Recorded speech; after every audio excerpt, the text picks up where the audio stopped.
Ada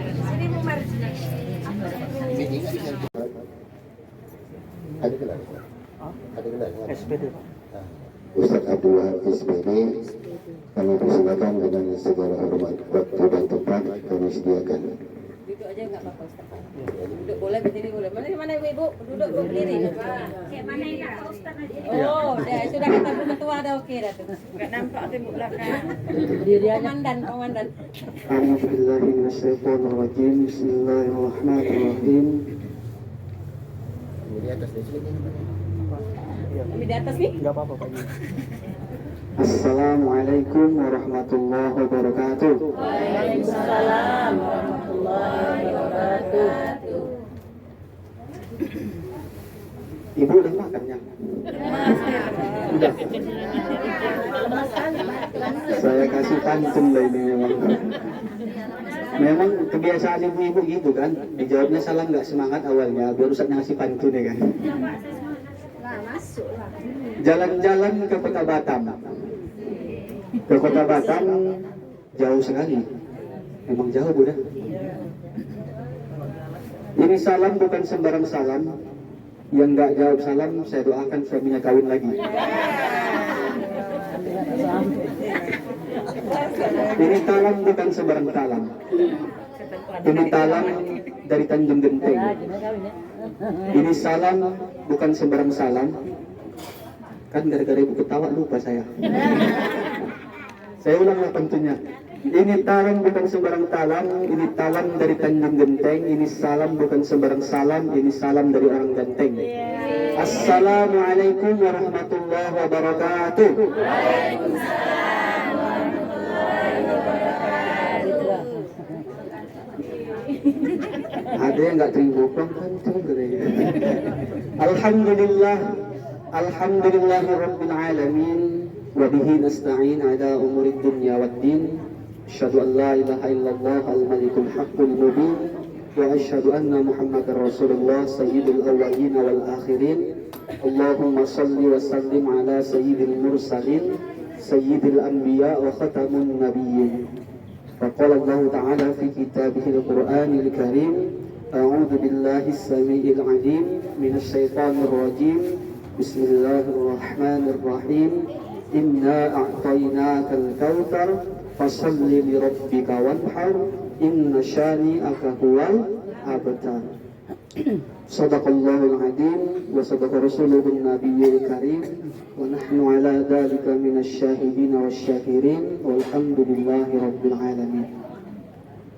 Pertama sekali marilah kita bersyukur kepada Allah Subhanahu wa taala karena alhamdulillah hari ini di hari Jumat tanggal 24 ya bulan Mei 2024 dan bertepatan di tanggal 16 Zulkaidah, artinya ada sekitar 26 hari lagi kita akan menuju hari raya Idul Adha atau hari raya Kurban. Ya, yang dimana nanti di hari raya Idul Kurban merupakan PHBI, peringatan Hari Besar Umat Islam, Hari Raya Umatnya Islam, yang di situ kalau ada kesempatan untuk berhaji silahkan pergi. Kalau mungkin belum ada kekuatan dan kemampuan, boleh melakukan dengan kurban. Nah, itu nanti salah satu tema yang akan coba kita kupas, walaupun tak kandas dan tuntas, tapi coba akan saya kupas dengan ringkas. Maka di hari ini, di siang menjelang sore ini, kita kembali bersyukur kepada Allah. Setidaknya hari ini masih diberikan nikmat dan karunia yang sangat luar biasa. Karena memang tak mampu, tak akan sanggup, bahkan mustahil saya hari ini dapat berbicara di depan ibu-ibu semua kalau bukan itu takdir Allah dan kalau bukan diizinkan Allah.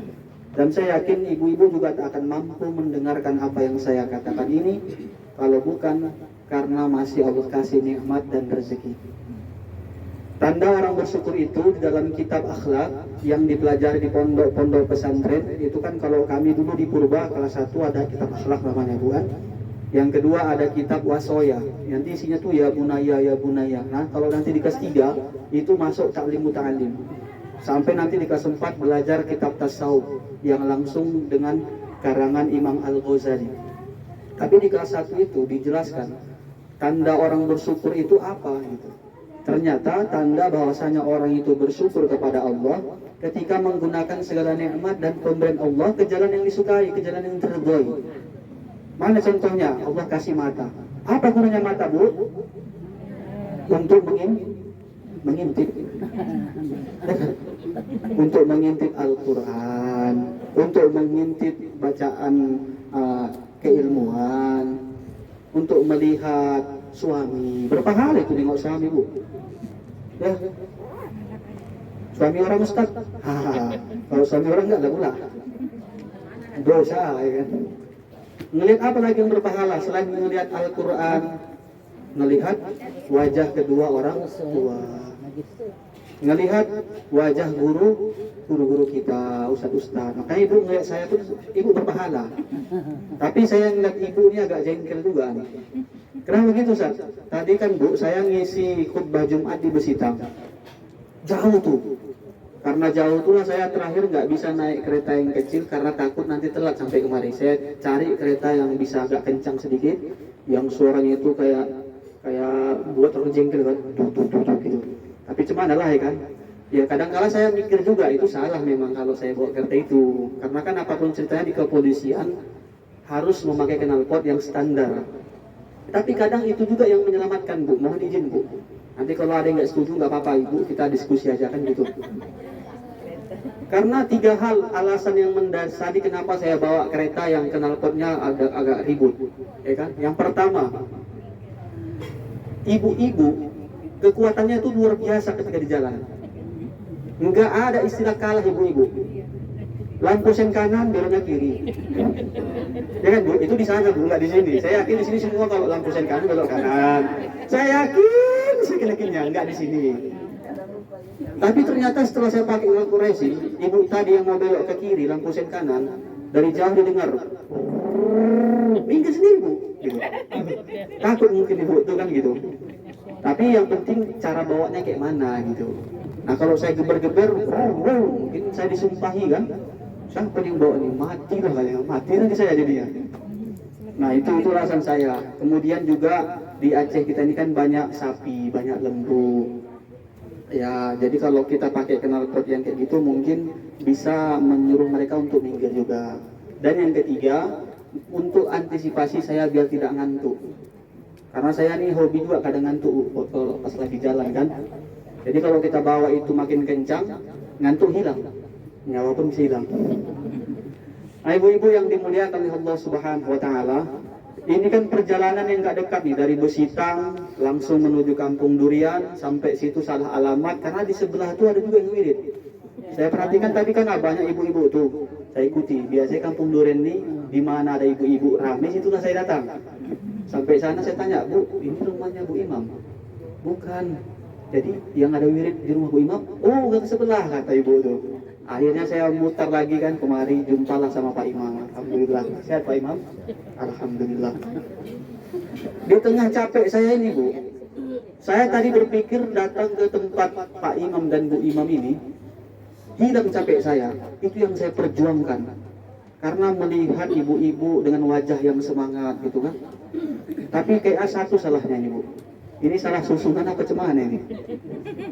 Kok yang tua-tua yang di depan? Yang muda-mudanya mana ini? Galah lah sedikit, Bu, yang tua-tua.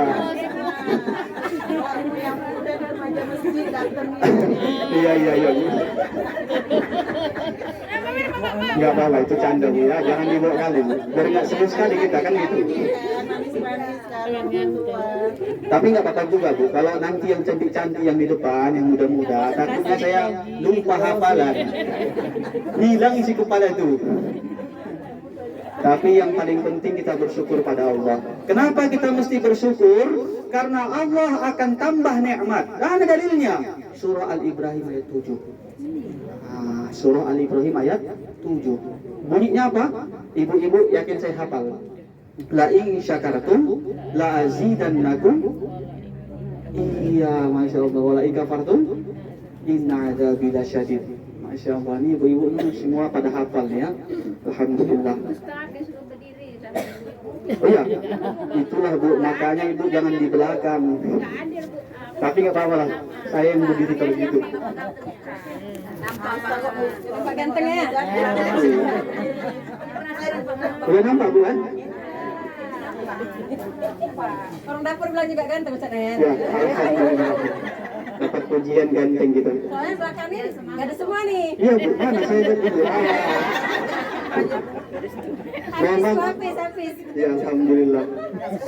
Kayak gitulah kan kalau kita dipuji kita kembalikan kepada Allah dengan ucapan alhamdulillah. Jadi teringat tentang kegantengan ini Bu, saya sebetulnya nggak percaya dibilang orang ganteng. Iya, dari dulu saya bilang orang ini ganteng kali ya laki-laki itu. Nggak percaya saya Bu. Tapi begitu saya lihat kaca, oh iya Bu, nggak memang ya. Gitu. Kenapa Bu? Lampu, ya Allah. Oh, menengok lagi salah diri. Ya Allah. Makin keren ya saya ini. Ya. Masa merapan kan Silakan nih. Baru terang dan ini Pak ya. Iya. Yang penting Bu, doakan Bu, mudah-mudahan saya masih bertahan di konsep saya. Ini soalnya udah agak buya juga nih. Ibu-ibu yang dimuliakan Allah Subhanahu wa taala. Dalam surah Al-Ibrahim ayat 7, Allah sangat jelas katakan la in syakartum. Jikalau kita bersyukur kepada Allah, maka nikmat akan ditambah. Ya, nikmat akan ditambah. Apa? Suami gajinya kita bilang 3 juta. Ya, ada 3 juta gaji suami kita Bu, lebih ya. Mau sampai 10 juta ya, amin kan gitu. Kalau kita bersyukur suami cuma 3 juta gajinya, insya Allah nanti ditambah Allah nikmatnya. Dan kita juga yang laki-laki Pak bersyukur Pak kan. Kalau kami bersyukur punya istri 1 nanti Pak kan. Bapak ini 1 juga belum. Mohon izin Bu ya. Ibu jangan buat kartu lah Bu. Bukan ditambah istrinya, tapi akan ditambah keberkahan dalam rumah tangganya. Nah itu dia. Lain syakartum, jikalau kita bersyukur pada Allah, nikmat akan ditambah. Tapi kalau kita berkufur, ingat ancaman Allah sangat jelas. Inna adzabi lasyadid. Sungguh azab Allah itu sangatlah pedih. Nah ini jangan pula nanti salah dengar Bu. Soalnya saya beberapa waktu yang lewat pun gitu, ngisi pengajian di depan ibu-ibu, ada yang ibu-ibu ngantuk. Akhirnya kita bilang bersyukur, ibu itu dengar bercukur. Kita harus bersyukur, ibu sampai dengarkan. Apa tadi? Oh bersyukur, bercukur.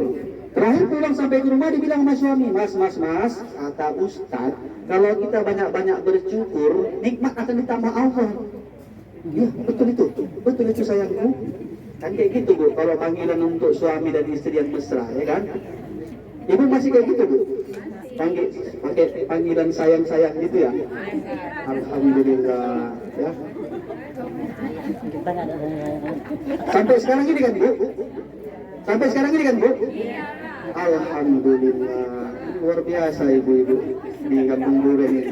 nggak ada lagi yang saya bilang. Ya iya, kenapa gitu?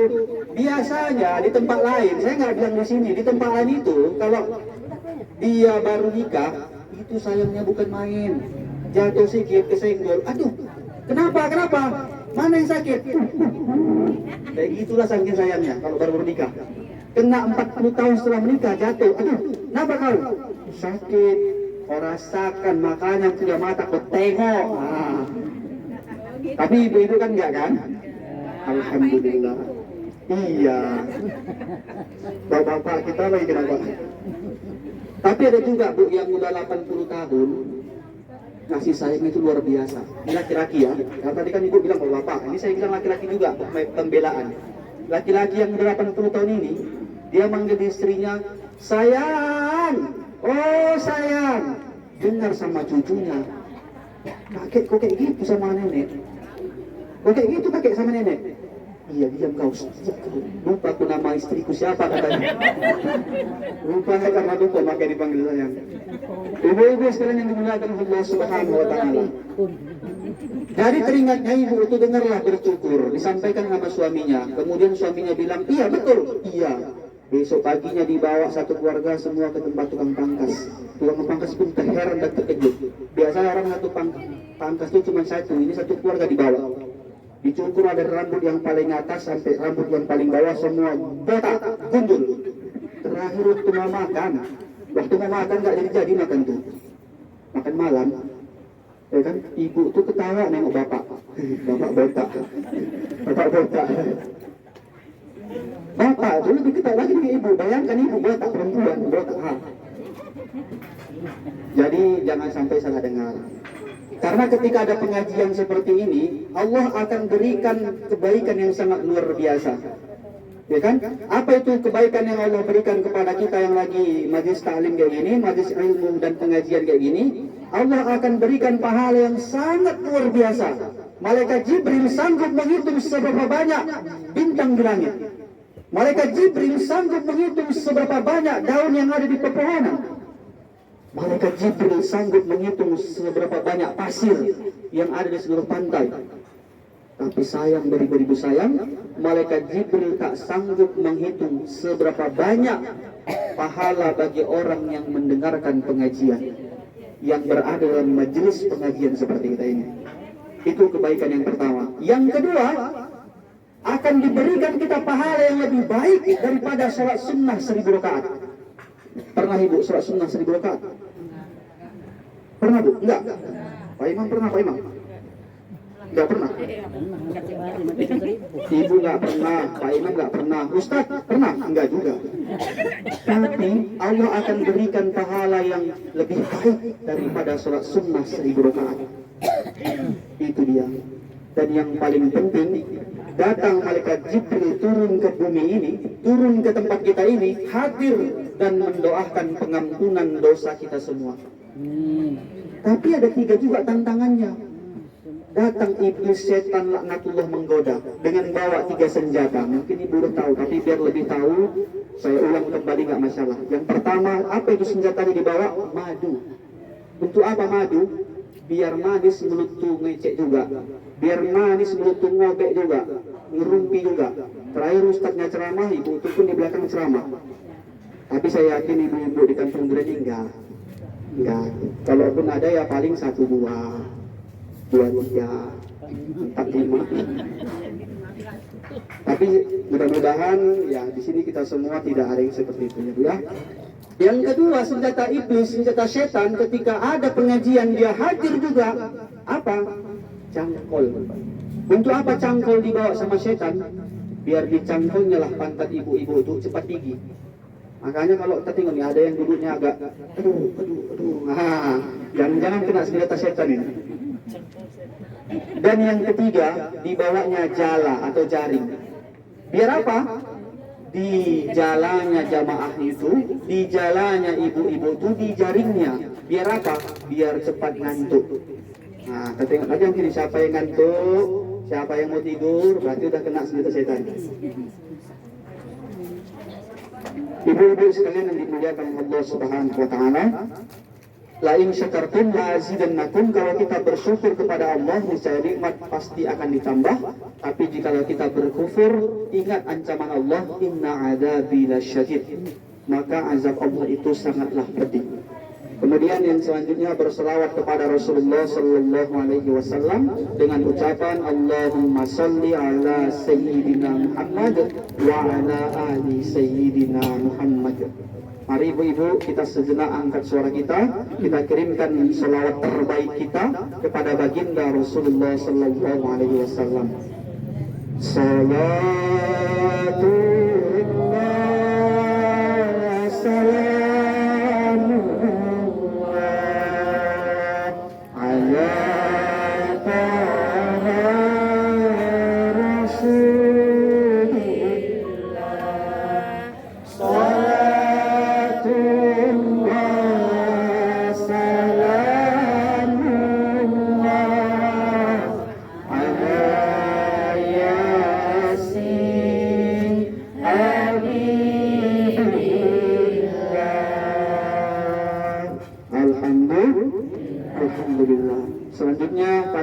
kehormatan yang sangat saya hormati, sangat saya muliakan Bapak Imam dan juga Ibu Imam yang hari ini saya diizinkan hadir di sini memenuhi panggilan Pak Imam dan Bu Imam juga melalui perantara Ustadz Akhyar Sirajuddin selaku penasehat saya, ketua saya di IKADI, Ikatan Dai Indonesia.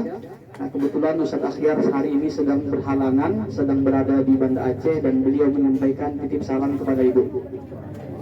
Waalaikumsalam warahmatullahi wabarakatuh.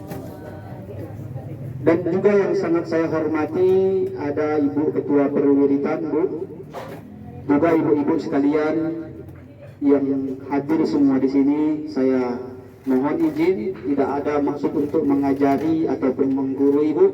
Saya di sini juga sebetulnya hanya untuk menyambung lisan Rasulullah, menyampaikan hadis Rasulullah.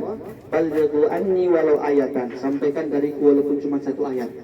Dan juga sama sekali tidak ada bermaksud untuk mengajari ataupun menggurui. Mohon izin, Bu, kalau ada nanti yang kemudian marah atau terluka dengan bahasa saya mohon kiranya nanti untuk dimaafkan. Maaf, Bu. Alhamdulillah.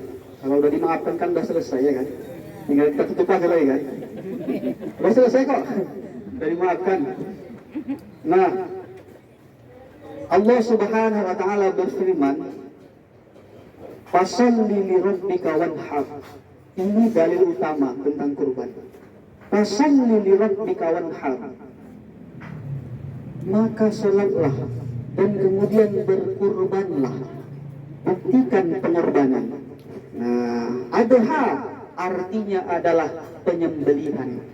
Makanya dibilang hari raya Idul Adha dilakukan penyembelihan, mengingat kembali peristiwa yang bersejarah di masa kehidupan Nabi Ibrahim alaihissalam. Coba kita flashback sama-sama, Bu. Nabi Ibrahim ini cobaannya bukan kaleng-kaleng, Bu.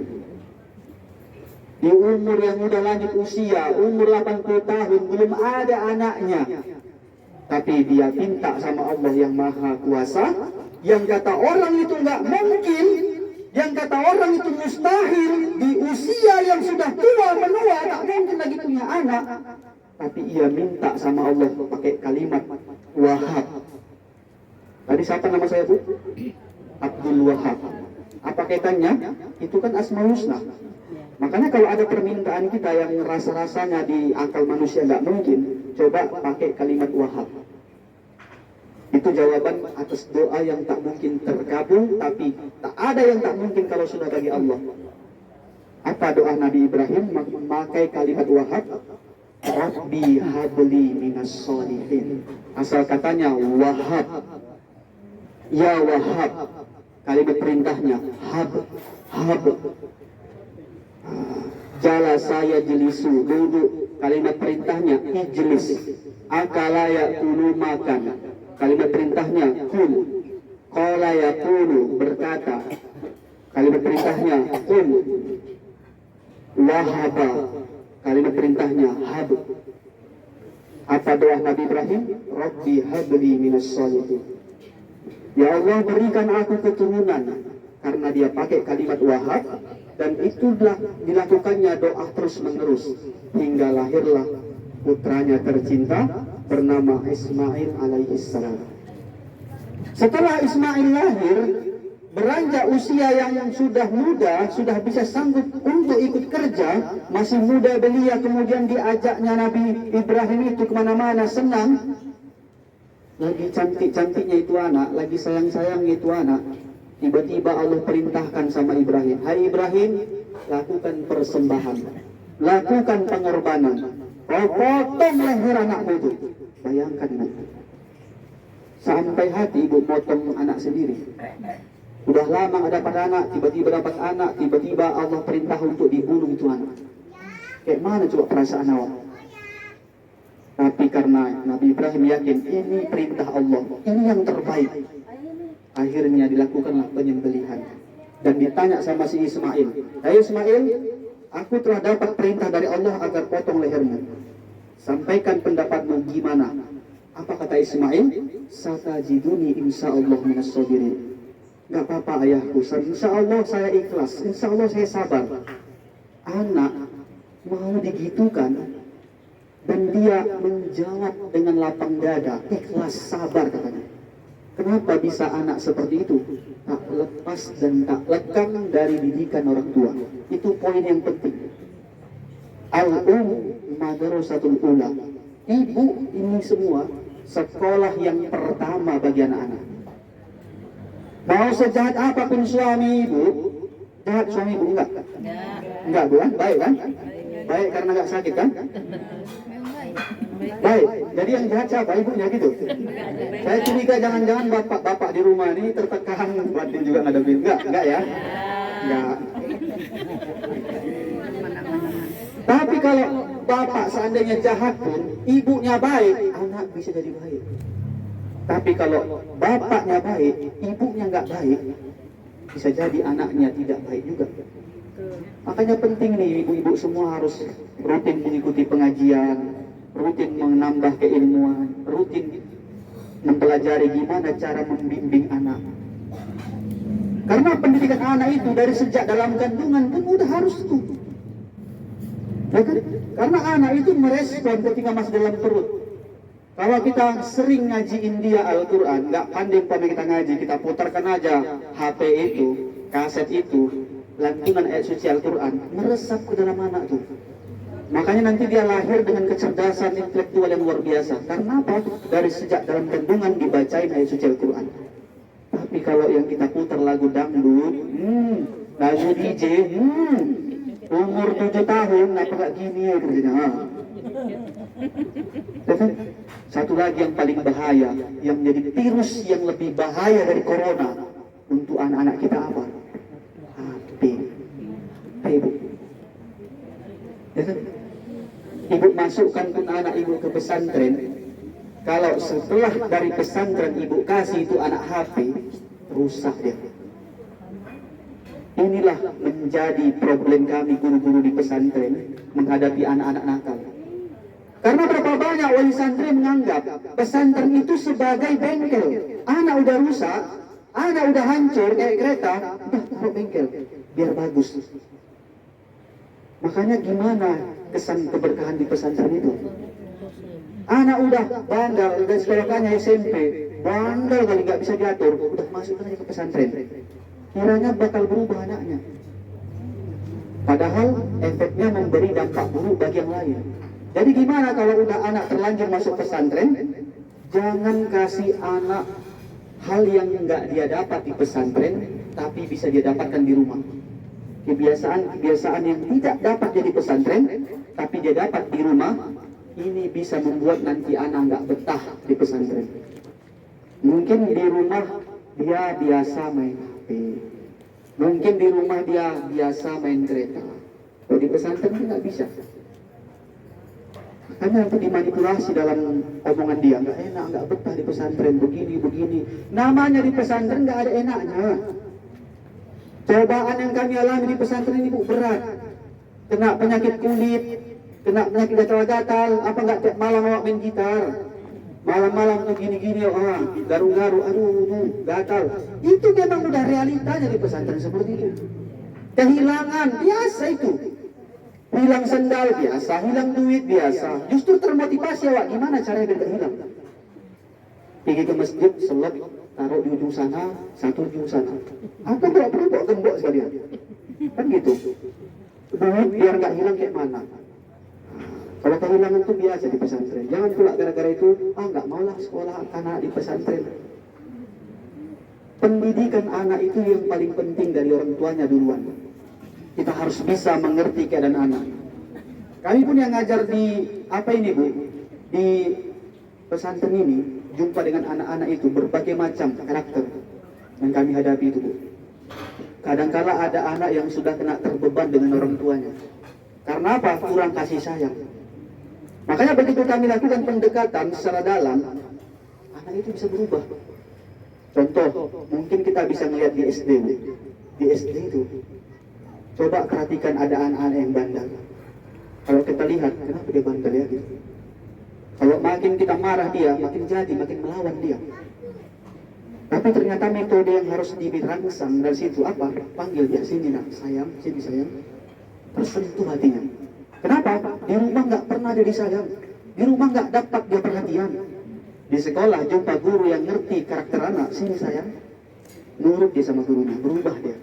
Karena apa? Pentingnya memberikan perhatian kepada anak. Kullukum ra'in mas'ulun wa kullukum mas'ul an ra'iyatihi. Setiap kita adalah pemimpin, dan setiap pemimpin itu nanti akan dimintai pertanggungjawaban. Itu yang pertama. Sampai Nabi Ismail menjawab, satajiduni insyaallah minas sabirin. Siap ayah, hadapi, jalani, aku terima, lakukan ayah, potong, aku ikhlas.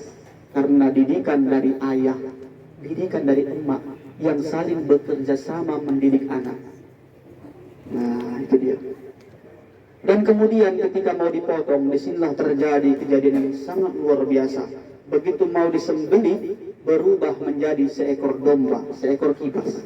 Dan kemudian ini menjadi tradisi sampai sekarang yang harus kita lakukan. Berkorban, berkurban, memotong sesembelihan.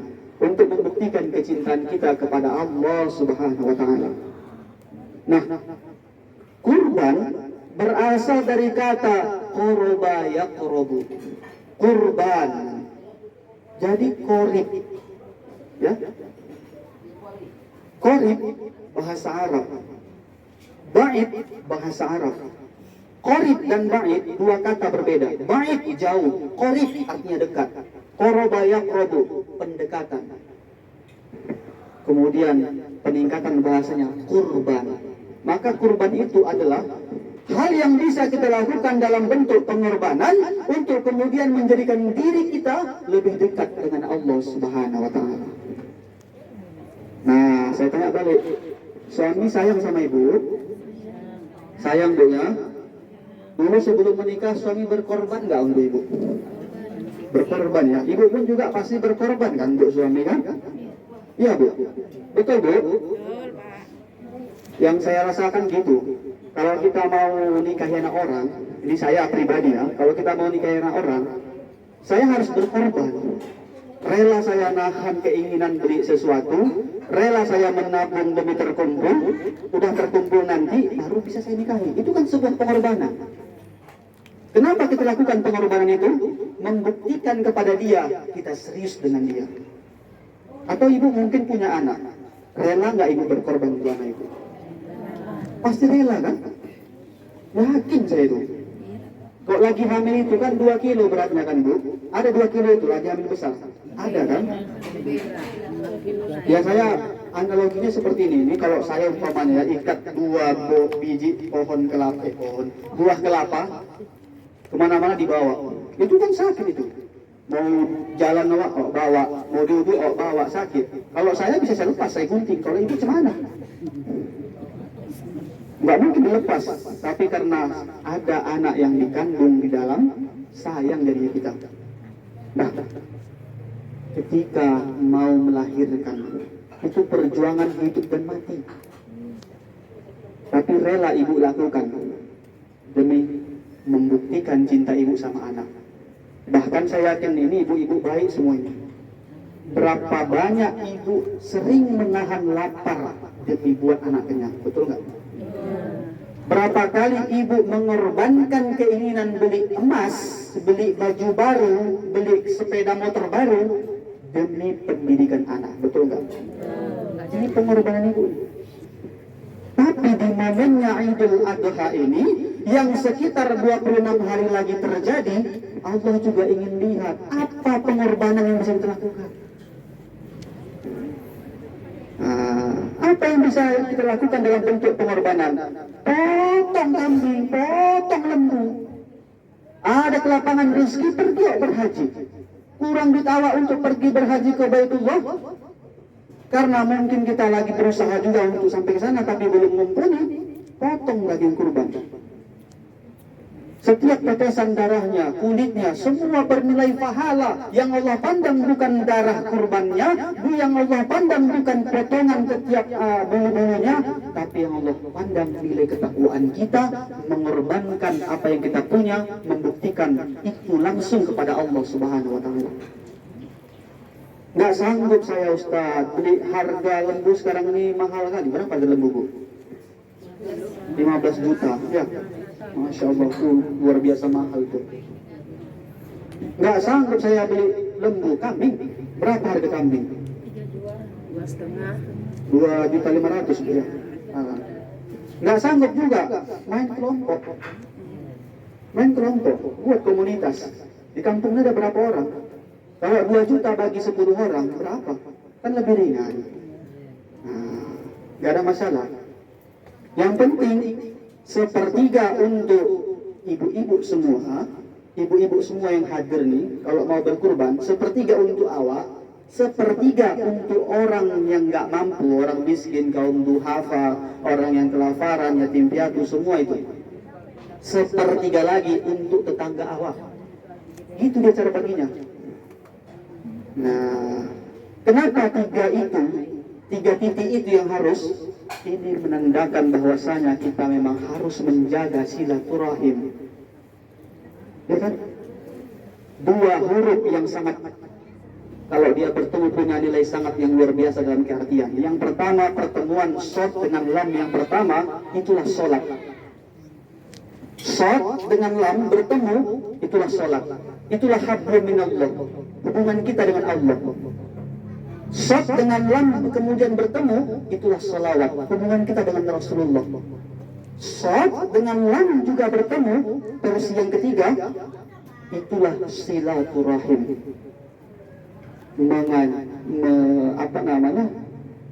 Memahami bahwasanya kita berasal dari satu ayah, yaitu Nabi Adam, satu ibu, yaitu Siti Hawa. Dan siapa yang paling dekat dengan kita? Tentu tetangga. Yakin saya itu, Bu. Ibu pasti juga kadang ada yang nggak suka sama tetangga, ya kan? Ada juga tetangga itu yang nggak suka sama kita, ya kan?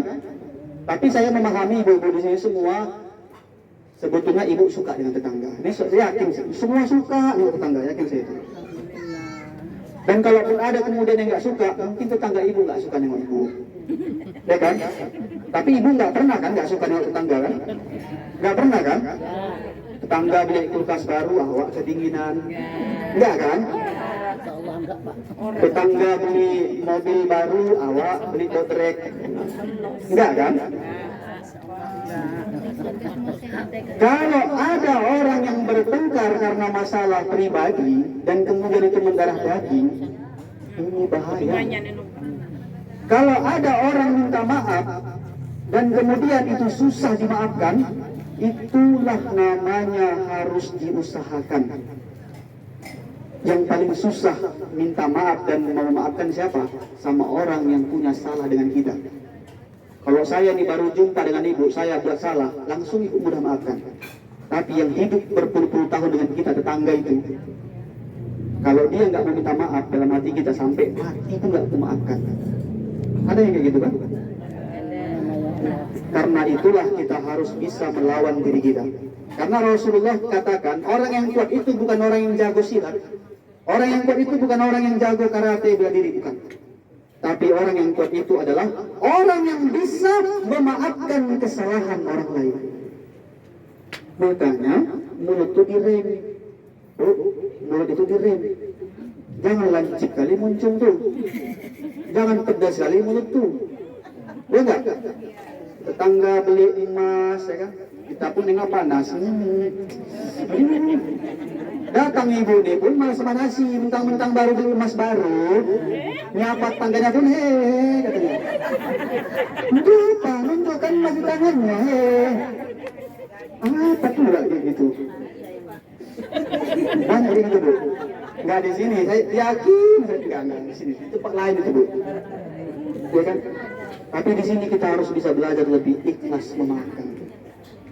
Nah, melalui momennya Idul Kurban ini, melakukan persembelihan, melakukan pengorbanan, kita potong sepertiga kasih untuk diri kita, karena uang kita, diri kita dulu.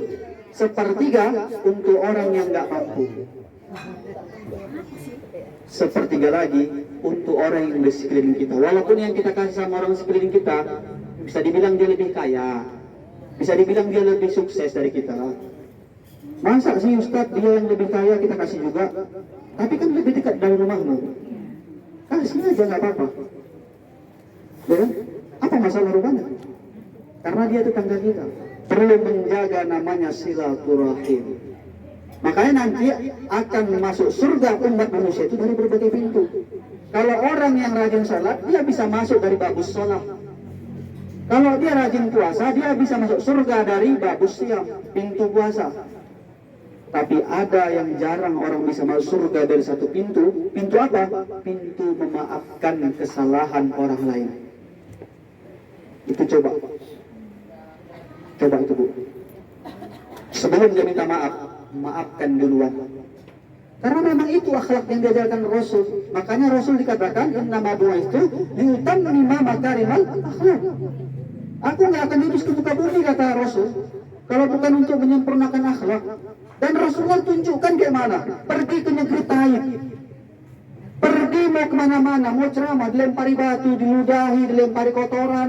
Pernah Rasul balas? Enggak. Sampai suatu ketika Rasulullah lewat, nggak lagi dilempar batu, nggak lagi dilempar kotoran, nggak lagi diludahi.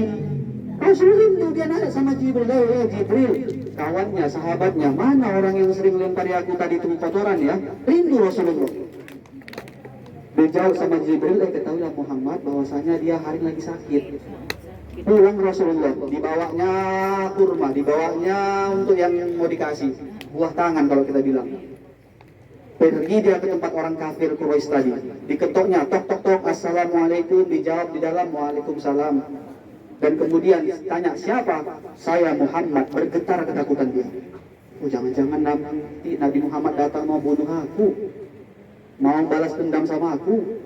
Kenapa? Aku waktu sehat bisa aku melawan, ini aku sakit, kayak mana aku mau melawan?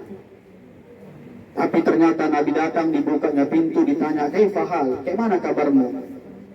Syafakallah ya, saya doakan kamu mudah-mudahan sehat ya. Tergugah hati orang kafir itu tadi, tergugah. Dan kemudian apa katanya?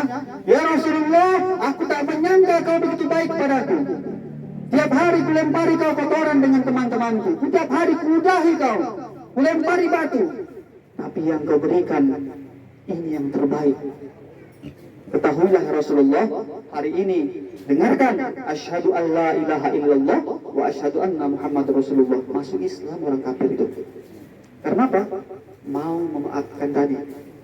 Coba aja lah Bu, kalau nanti tetangga ibu masih jahat juga, baik ibu tetap sama dia. Dilempar sekali awak batu, lempar sekali sama dia bunga. 2 kali lempar batu, 2 kali lempar bunga. 3 kali lempar batu, 3 kali juga lempar bunga. Tapi pastikan potnya sekali ikut.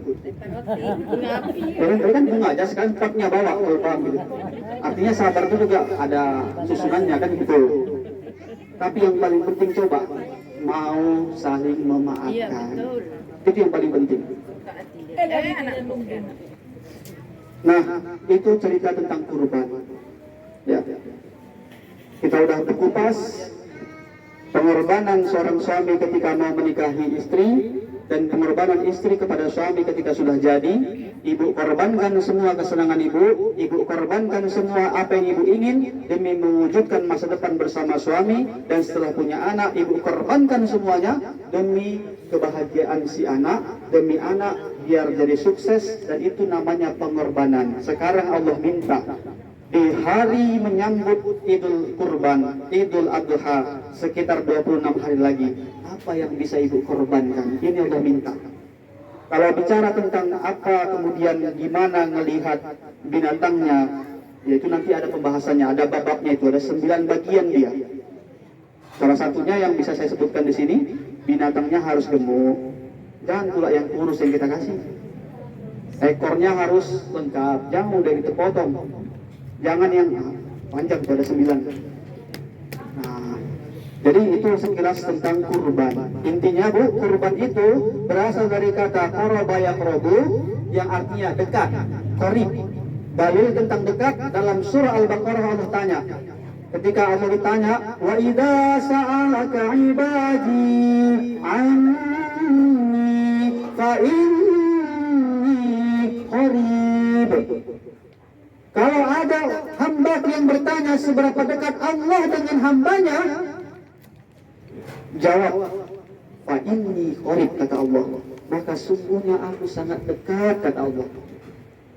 sangat dekat. Bahkan dalam sebuah kitab yang dikatakan oleh banyak pendapat ulama mengatakan kedekatan Allah dengan hambanya itu seperti urat nadi. Kayak mana urat nadi kita itu sama leher kita dekat, kayak gitulah Allah dekatnya sama kita. Tapi apakah kita sedekat itu juga dengan Allah? Nah, itu dia. Jadi untuk mencapai kedekatan tertentu dengan Allah perlu adanya pengorbanan. Kadangkala kita melihat, Bu, apa yang Allah ambil dari kita itu sebagai bentuk ujian juga. Itu sebagai bentuk cara Allah juga melihat seberapa jauh keseriusan kita ingin lebih dekat dengan Allah. Mindset kita yang harus dipahami. Cara berpikirnya harus seperti ini, memandang unzuru ila man huwa asfala minkum wa la tanzuru ila man huwa fawqakum. Itu dalam kehidupan. Lihat yang lebih rendah, lihat yang lebih di bawah. Kata Rasul, ini Rasul yang bilang, bukan saya. Maka kalau nanti ibu mau ajak debat, debatlah sama Nabi Muhammad. Yang saya bawa ini kan hadis semua ini. Ya kan? Unzuru ila man huwa asfala minkum wa la tanzuru ila man huwa fawqakum. Dalam kehidupan, lihat yang di bawah. Ibu lagi susah, duit susah, sempit, rezeki sulit. Coba tengok lagi di bawah itu masih banyak yang lebih sulit. Kan gitu cara mindsetnya. Ya kan? Tapi kalau kita lihat yang di atas, oh aku hari ini makan gulai kangkung, dia makan ayam, nggak selesai-selesai. Cuma gara-gara masalah gulai. Kalau kita juga melihat tetangga seperti itu, dia udah bisa beli mobil, awak belum bisa. Itu karena kita melihat yang di atas. Tapi coba lihat yang di bawah. Dia udah bisa beli mobil, alhamdulillah. Tapi coba di bawah kita. Jangankan mobil, jangankan kereta, sepeda pun nggak punya. Makanya Allah itu adil kepada hambanya, Bu. Orang kaya diberikan kelapangan rezeki, diberikan keluasan kekayaan dengan rezekinya, itu mereka lagi diuji. Mampukah mereka bersabar? Mampukah mereka bersyukur? Mampukah mereka membagi rezeki yang ada sama mereka, membantu sesama?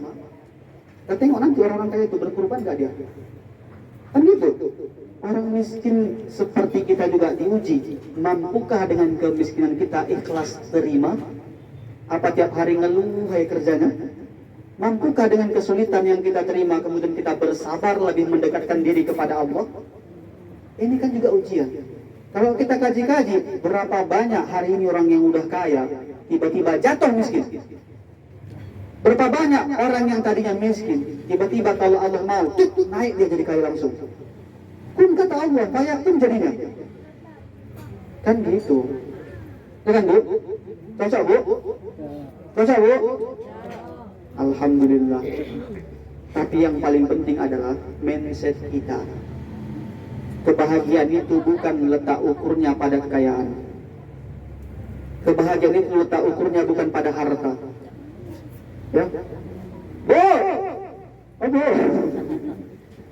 Nah, kalau seandainya Allah letakkan kebahagiaan di harta, berapa banyak hari ini orang yang kaya, orang yang punya segalanya, belum tentu bahagia, belum tentu tenang hidupnya. Asal malam nggak bisa tenang tidur. Karena nggak bisa tenang tidur, makanya dia sewa security, dia sewa satpam, dia pasang CCTV. Karena apa? Takut hilang. Ya kan? Kalau seandainya kebahagiaan Allah letak kepada orang yang punya jabatan, berapa banyak hari ini orang punya pangkat tahta jabatan, belum tentu hidupnya bahagia. Tapi ternyata Allah letak kebahagiaan itu pada orang yang, Bu, ini saya ngomongnya gak bisik-bisik ya, karena saya pengennya itu didengar sama ibu-ibu sini aja. Kalau ibu-ibu tempat lain lah, lantak sana. Kepada siapa Allah letak kebahagiaan itu? Jawabannya kepada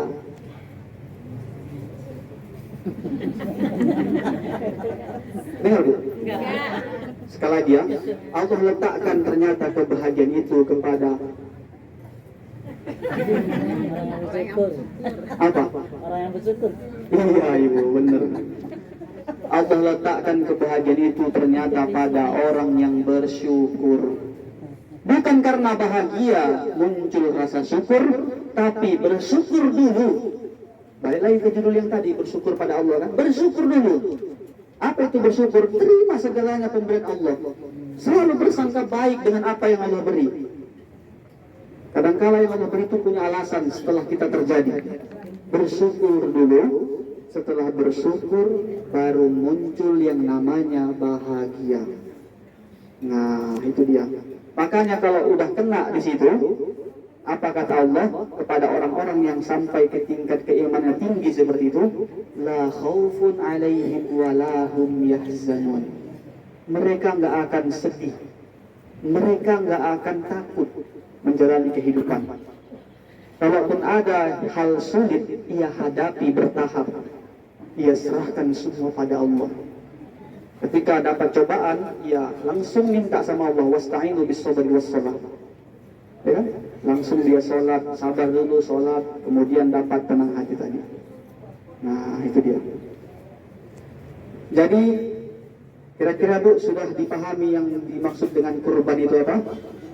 Sudah dipahami maksudnya Bu? Alhamdulillah ya, mudah-mudahan berkah ya. Nanti Bu, kalau udah selesai ini pengajian kita, Ibu boleh pulang ke rumah. Ya, pulang ke rumah, bersihkan hati. Karena kata Imam Al-Ghazali, hati itu hati itu bagaikan cermin. Nah, kalau cermin itu bersih, akan mudah kita untuk berkaca. Tapi kalau cermin itu kotor, susah kita nampak wajah cantik kita. Kalau sudah kotor cermin, gimana caranya? Bersihkan, dilap. Ya enggak? Tapi kalau nggak dibersihkan, dibiarkan terus kaca itu kotor, cermin itu kotor, lama-lama bisa berkarat. Kalau sudah berkarat, susah. Makanya kata Allah untuk hati yang sudah berkarat, nggak bisa lagi masuk sama dia kebaikan. Khatamallahu ala qulubihim wa ala sam'ihim. Dikunci mati hatinya oleh Allah. Nah, cara yang paling efektif membersihkan hati kita, berzikir, istighfar. Kalau sudah bersih, jangankan orang yang punya salah kita tunggu minta maaf, sebelum dia minta maaf pun jauh-jauh sudah kita maafkan. Nggak ada gunanya Bu nyimpan rasa benci sama orang. Nggak ada gunanya Bu nyimpan dendam sama orang. Ibu bayangkan bawa kentang 30 kilo Bu, 30 kilo Ibu bawa kemana-mana, bawa kemana-mana itu kentang, capek nggak? Capek. Jadi biar nggak capek kayak mana, gunting aja kentang tuh. Ya kan? Bukan kepalanya yang digunting, kentangnya buang. Kalau dari buang kentangnya itu, kita lepas dari badan kita, lega, rileks kita rasanya. Tak ubahnya gitulah kalau kita menyimpan dendam, iri, dengki, rasa benci sama orang. Kalau nggak kita lepaskan dari hati, berat. Makanya berapa banyak orang yang sakit. Karena sakit sebenarnya itu Bu, itu bukan dari faktor dia, tapi dari faktor pikirannya. Ada hal-hal yang nggak penting untuk dipikiri, terlalu dipikirkan. Kenapa nyamuk itu mati? Nyamuk pun dipikirkan nyamuk mati. Suka kali ngurusi orang, nah itu. Tapi coba lepaskan, bersihkan hati. Kalau hati sudah bersih, insya Allah kebaikan itu mudah kita dapatkan. Kalau hati sudah bersih, insya Allah kebaikan dan sekali lagi kebaikan itu mudah kita dapatkan. Tentu cara berpikir kita bisa lebih bijak. Selembut apapun nasihat, kalau masuk ke hati yang sudah lapang, itu enak dia masuk. Tapi mau selembut apapun nasihat, kalau masuk ke hati yang sempit, ke hati yang masih kotor, kata Imam Syafi'i Muhammad bin Idris, ibaratkan setajam pisau, padahal lembut kali. Karena apa? Muncul sangka buruk. Kamu kalau bisa ya kalau jalan-jalan itu ditutuplah auratnya. Selama ini saya lihat kamu udah tutup aurat, tapi kalau bisa jangan yang ketat. Dari hati muncul, ngurus sekali kau. Sibuk kali aku yang pakai baju, aku yang pakai celana kau pula. Muncul sangka buruk. Padahal dia bagus, menunjukkan kepedulian. Ya udah, kalau bayangkan aja Bu. Ini kan semua pada tutup aurat, ya kan? Alhamdulillah kan? Tapi kalau seandainya itu aurat dibungkus, itu kayak mana coba? Bukan tutup aurat, buah semangka ditaruh di plastik. nampak masih lengkuk-lengkuannya kan gitu. Bagi saya yang lihatnya itu ya saya kena dosa juga kan. Tapi kata guru saya dulu, kalau sekali nampak itu rezeki. Sekali nampak, kalau nampak gini jangan tengok lagi, itu dosa kan gitu. Tapi masih mending ya, alhamdulillah di Aceh, di Tamiang ini ya, kita masih terjaga rata-rata auratnya, masih terjaga semua pakaiannya. Kalau kita ke Medan ini yang pening Bu. Saya ada berapa kali main ke Medan dan memang kita juga orang bermarga kan gitu. Kalau saya udah ke sana tuh agak pening saya. Tengok depan salah, tengok belakang salah. Tengok depan nampak pusat. Tengok belakang nampak pantat. Enggak ditengok rezeki. Kan bahaya kan? Ditengok terus dosa. Jadi serba salah kami jadinya. Insya Allah kalau hati kita sudah bersih, nasihat mau kayak mana kerasnya pun mudah kita terima. Tapi kalau kotor hati kita, selembut apapun, bahkan selembut sutra dan kapas, nasihat itu akan terasa tajam melebihi pisau dan pedang di hati kita. Karena apa? Hati kita belum sehat. Hati yang sakit ini yang harus diobati. Nah, ini saja yang dapat saya sampaikan. Ada yang mau nanya Bu? Nggak ada, alhamdulillah. Nggak ada kan? Ada lah Pak Ustaz. Kalau nggak ada ya biar kita tutup aja kan ya. Mudah-mudahan nggak ada. Tanya Bu Ibu. Boleh Bu. Sebelum kita tutup dengan doa. Ada yang bertanya Bu. Oh ini Bu, satu lagi saya sengaja rekam di HP. Nanti silahkan di rumah ambil HP-nya.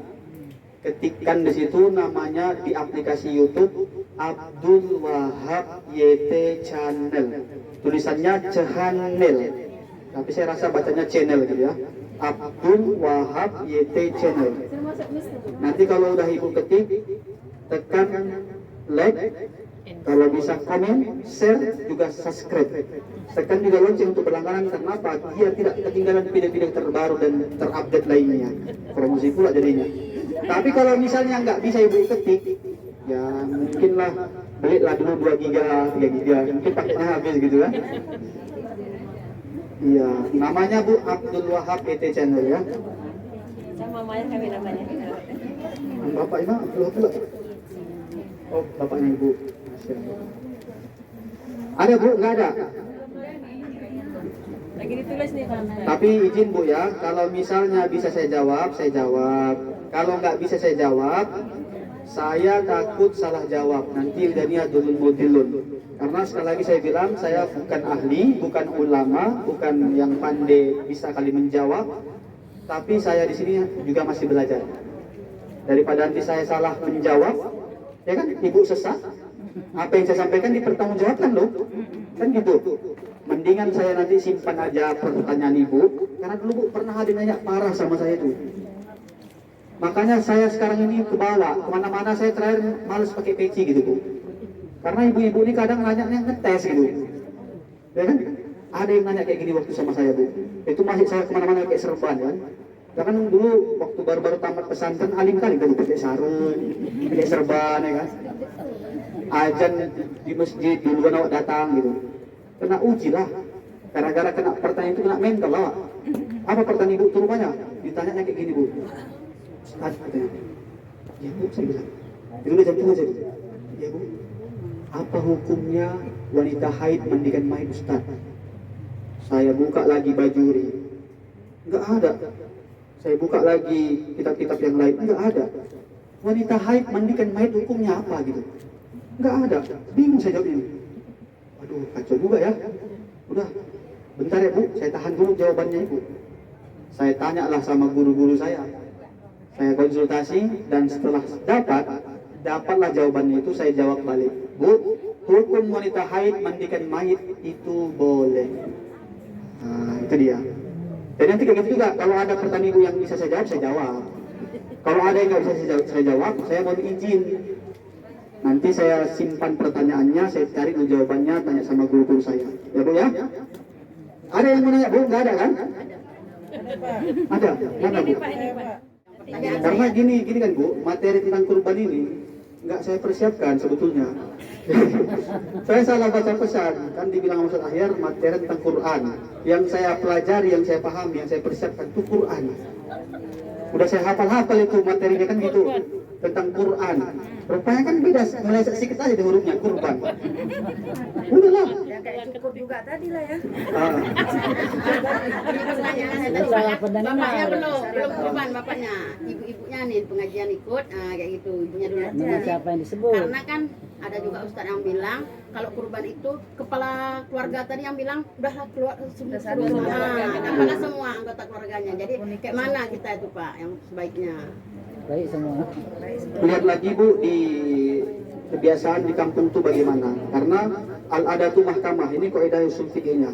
Hukum itu, kebiasaan itu menjadi hukum.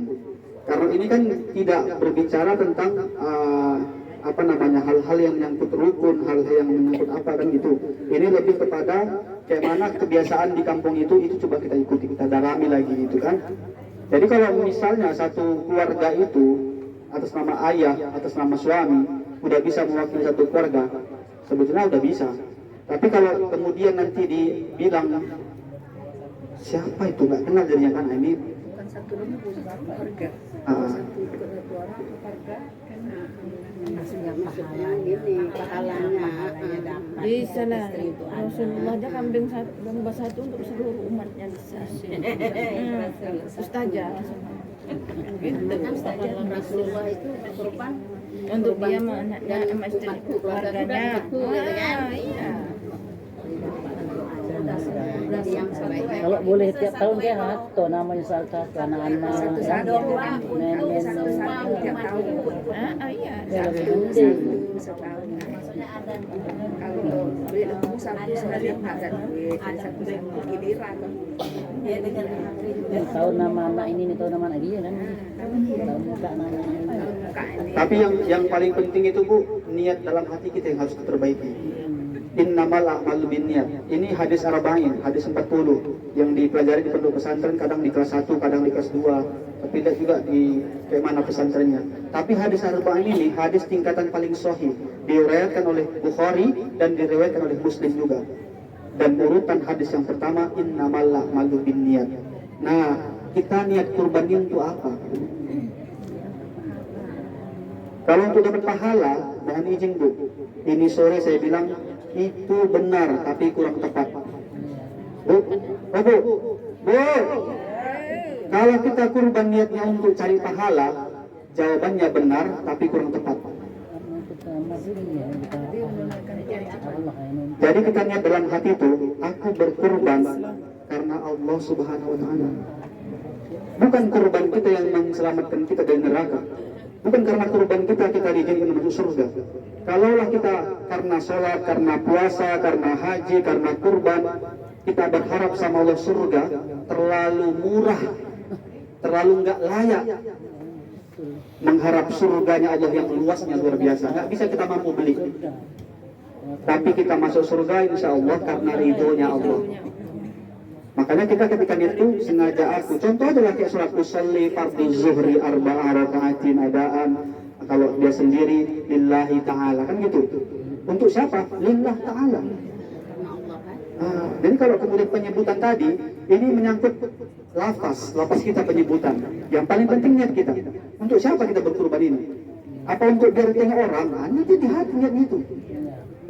Berapa banyak orang yang niat aku kurban lah, nggak enak. Aku kan ada mobil di rumah, aku kan ada uang, banyak duitku. Kalau aku nggak berkurban nanti tetangga aku ngomong. Nah ini berarti dia kurban itu karena apa? Menjaga biar nggak diomongin kan gitu.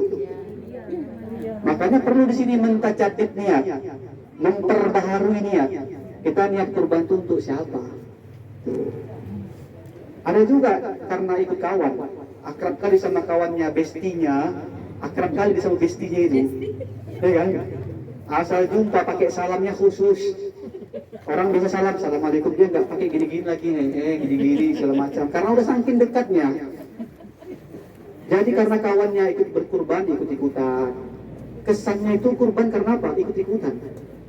Tapi coba gali lagi niat dari hati kita yang paling dalam. Kita niat kurban, melakukan pengorbanan untuk Allah karena Allah dan akan kembali nanti sama Allah. Hingga akhirnya apa yang kita makan akan busuk, apa yang kita pakai akan laku, tapi yang kita korbankan itu, kalau ada kelebihan kita lain waktu, kita mau bersedekah, membagi sama, itulah yang akan kekal abadi, yang akan kekal menolong kita. Nah, itu Bu. Karena tadi sebetulnya saya memang agak sengaja ceramah panjang-panjang nih, biar gak ditanya sebetulnya kan. Tapi tidak juga, cuma lagi saya bilang. Udah jam berapa Bu? Udah dekat asyar kan? Alhamdulillah. Kita tutuplah Bu dengan doa ya. Ada lagi yang mau tanya Bu? Boleh? Ada? Enggak ada Bu? Jangan gara-gara Ibu gak enak, nanti satu gara-gara mau tanya, enggak. Selagi mampu saya jawab gitu kan. Kalau nggak ada Bu, kita tutup dengan doa. Nanti mohon izin Bu, angkat sama-sama tangannya, kita berdoa seikhlas-ikhlasnya. Karena saya nggak tahu doa siapa yang dikabulkan. Belum tentu saya pakai jubah nih, pakai peci ini dikabulkan Allah doanya, belum tentu. Bisa jadi Pak Imam yang lebih dikabulkan kan gitu. Karena Pak Imam lebih duluan makan garam dari saya, ya kan? Terkait usia, beliau lebih senior dan saya terlambat lahir kan gitu. Nah, belum tentu juga saya yang dikabulkan Allah. Kadang-kala ibu-ibu nih ada pilihan Allah, ternyata ibu nih wali Allah, ternyata ibu nih lebih faqih agamanya, lebih faham agamanya, tapi dia tidak nampak, ya kan? Saya nggak tahu ini, makanya agak goyang juga saya cakap dari tadi ini. Tapi mudah-mudahan setelah kita berdoa dan dijabah oleh Allah melalui keberkahan kita mengaminkan bersama dan dibantu malaikat yang hadir di sini nantinya. Amin. Ya Rabbal alamin. Ya Bu, kita siap untuk berdoa Bu ya? Siap Bu ya? Alhamdulillah. A'udzu billahi minasyaitonir rajim. Bismillahirrahmanirrahim. Astaghfirullahaladzim. Astaghfirullahaladzim. Astaghfirullahaladzim. أعوذ بالله من الشيطان الرجيم بسم الله الرحمن الرحيم الحمد لله رب العالمين والصلاة والسلام على سيدنا محمد وعلى آله وصحبه أجمعين اللهم صل على سيدنا محمد وعلى آل سيدنا محمد اللهم ربنا ظلمنا أنفسنا وإن لم تغفر لنا وترحمنا لنكونن من الخاسرين اللهم ربنا ظلمنا ya Allah kami zalim pada diri kami wa illam taghfir lana jikalau engkau tak mengampuni kami wa tarhamna dan menyayangi kami lanakunanna minal khasirin maka jadilah kami orang-orang yang merugi Allahumma ghfir lana ya Allah ampunkan kami dunubana dan dosa-dosa kami wali walidaina dan dosa kedua orang tua kami warhamhuma dan sayangi mereka ya Allah kama rahimuna sebagaimana mereka sayang pada kami kama rabbayana shaghira ya Allah ya Rahman ya Rahim ampunkan semua dosa-dosa kami yang hadir di sini ya Allah.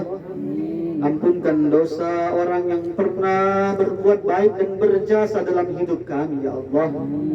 Ampunkan dosa orang-orang yang selama ini tidak suka dengan kami ya Allah, yang menggosipi kami, yang menggibahi kami, membicarakan keburukan kami ya Allah.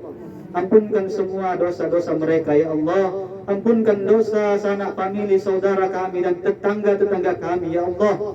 Izinkan melalui keberkahan Idul Kurban nanti kami bagikan kemampuan kami kepada mereka untuk kemudian menyambung persilaturahmian di antara kami ya Allah. Ya Allah ya Rahman ya Rahim. Ampunkan orang tua kami ya Allah. Ampunkan seorang wanita yang pernah kami tumpangi rahimnya 9 bulan 10 hari lamanya ya Allah.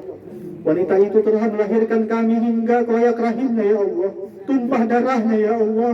Bercucuran air matanya menahan sakit dan derita itulah ibu kami ya Allah. Ampunkan ibu yang tidak pernah nyenyak tidurnya karena menyenyakkan tiduran kami. Ampunkan ibu yang tidak pernah kenyang makan minumnya karena mengenyangkan kami.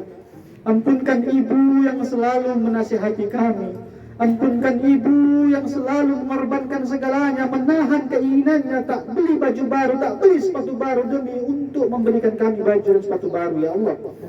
Ya Allah ya Rahman ya Rahim, ampunkan pula seorang lelaki yang namanya dibintikan dengan nama kami ya Allah. Itulah ayah kami ya Allah.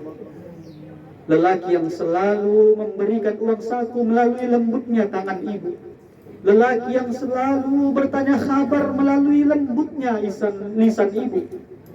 Ampunkan ayah yang selalu kami rasa tegas, kami rasa keras, padahal sayang rapuh hatinya.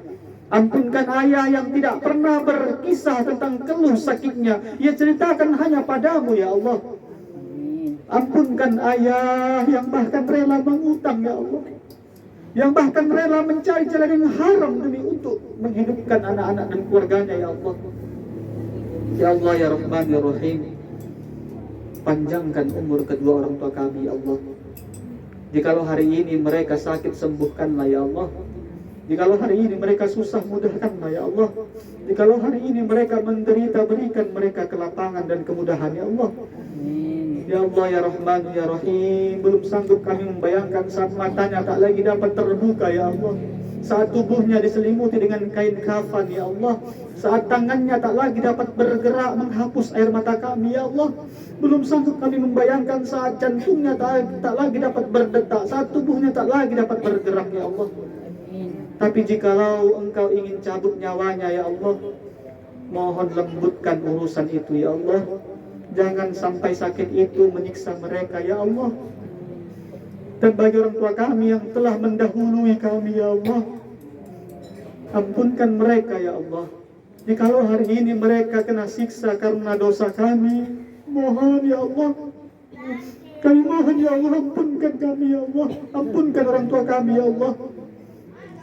Ya Allah ya Rahman ya Rahim, masukkan orang tua kami ke dalam surga, angkat derajatnya ya Allah, tempatkan mereka di tempat yang semulia-mulianya ya Allah. Rabbana nawwir qulubana wa nawwir quluba walidayna wa afkarana binuril iman wa binuril islam wa binuril ihsan kama nawwartal arda binuri syamsika wal qamarika abadan abada. Rabbana atina fid dunya hasanah wa fil akhirati hasanatan wa qina adzabannar. وصلى الله على سيدنا المصطفى محمد رسول الله صلى الله عليه وسلم بفضلك سبحان ربك رب العزة عما يصفون والسلام على المرسلين والحمد لله رب العالمين. الفاتحة على النبي. أعوذ بالله من الشيطان الرجيم. بسم الله الرحمن الرحيم. الحمد لله رب العالمين الرحمن الرحيم مالك يوم الدين إياك نعبد وإياك نستعين اهدنا الصراط المستقيم صراط الذين أنعمت عليهم غير المغضوب عليهم ولا الضالين. آمين آمين يا الله. آمين يا رحمن. آمين يا رحيم. آمين يا مجيب السائلين. اللهم إنا نسألك سلامة في ديننا، سلامة في الدنيا والآخرة، وعافية في أجسادنا، وزيادة في علومنا، وبركة في أرزاقنا، وتوبة نصوحا قبل الموت، ورحمة عند الموت، ومغفرة بعد الموت. اللهم حول علينا في شكرات الموت والنجاة من النار والعفو عند الحساب. اللهم اجعل آخر كلامنا من الدنيا. Ya Allah, jadikan akhir hayat kami, perkataan kami, terakhir kalinya dapat mengucapkan kalimat La ilaha illallah Muhammadar Rasulullah. دعونا دعوهم فيها سبحانك اللهم وتحياتهم فيها السلام وآخر دعوهم عن الحمد لله رب العالمين. تقبل الله منكم. taqabbal ya